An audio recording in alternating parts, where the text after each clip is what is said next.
रामलीला। मेरा नाम है अखिल और ये है रामलीला।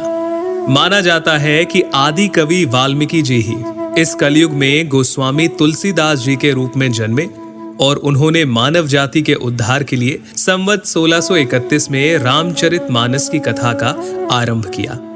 गोस्वामी जी स्वयं कहते हैं कि 4 वेद, 18 पुराण और सभी शास्त्रों को पढ़ने का फल आपको रामचरितमानस से मिल जाता है। राम जी की कथा सबसे पहले शिव जी माता पार्वती को सुनाते हैं। रामचरितमानस के बालकांड में आपको बहुत सारी कथाएं मिल जाएंगी, जैसे सती माता का भ्रम और उनके द्वारा राम जी की परीक्षा, शिव जी द्वारा सती माता का त्यागा जाना, सती माता का दक्ष यज्ञ में जाना और पति के अपमान से दुखी होकर योगाग्नि से देह त्यागना, और फिर पार्वती जी का जन्म और शिव विवाह। परंतु राम जी के अवतार लेने के 2 मुख्य कारण रामचरितमानस में आप जान पाएंगे।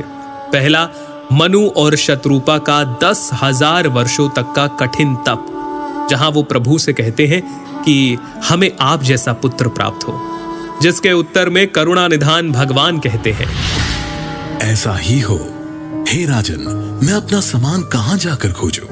अतः स्वयं ही आकर तुम्हारा पुत्र बनूंगा। और दूसरा कारण नारद मुनि का भगवान विष्णु को दिया गया श्राप। तुमने मुझे ठगा है, अतः अपने किए का फल अवश्य पाओगे।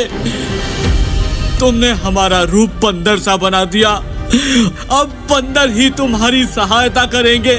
तुमने मेरा बड़ा आहित किया है, इसलिए तुम्हें भी स्त्री वियोग में दुखोगे। एक ओर जहां राम जन्म की भूमिका बन रही थी, वहीं पुलत्स्य ऋषि के कुल में जन्म हुआ भाइयों समेत 10 सर और 20 भुजाओं वाले प्रचंड पराक्रमी रावण और उसके भाइयों ने ब्रह्मा जी की तपस्या कर उनसे वरदान मांगा। रावण ने कहा, हे जगदीश्वर, वानर और मानव, इन 2 जातियों को छोड़कर हम किसी के मारे ना मरे। और कुंभकर्ण सरस्वती जी के प्रभाव के चलते इंद्रासन के स्थान पर निद्रासन का वर मांग बैठे और विभीषण ने प्रभु चरणों में निष्काम प्रेम का वरदान मांगा।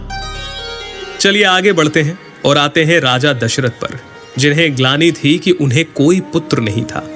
गुरु वशिष्ठ के कहे अनुसार महाराज दशरथ ने ऋषि श्रृंगी को बुलाकर पुत्र कामेष्ठी यज्ञ किया, जहां अग्निदेव स्वयं हाथ में चरु यानी कि खीर लिए प्रकट हुए और इस खीर के प्रभाव से तीनों रानियां यानी माता कौशल्या, माता कैकेयी और माता सुमित्रा गर्भवती हुईं और चैत्र मास के शुक्ल पक्ष की 9वीं तिथि को दोपहर के समय प्रभु श्री राम का प्राकट्य हुआ।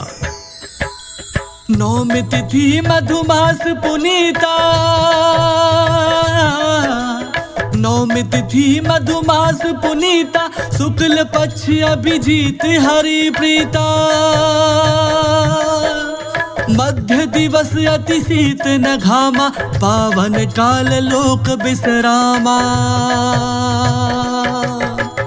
राम सिया राम, बोलो राम सिया राम।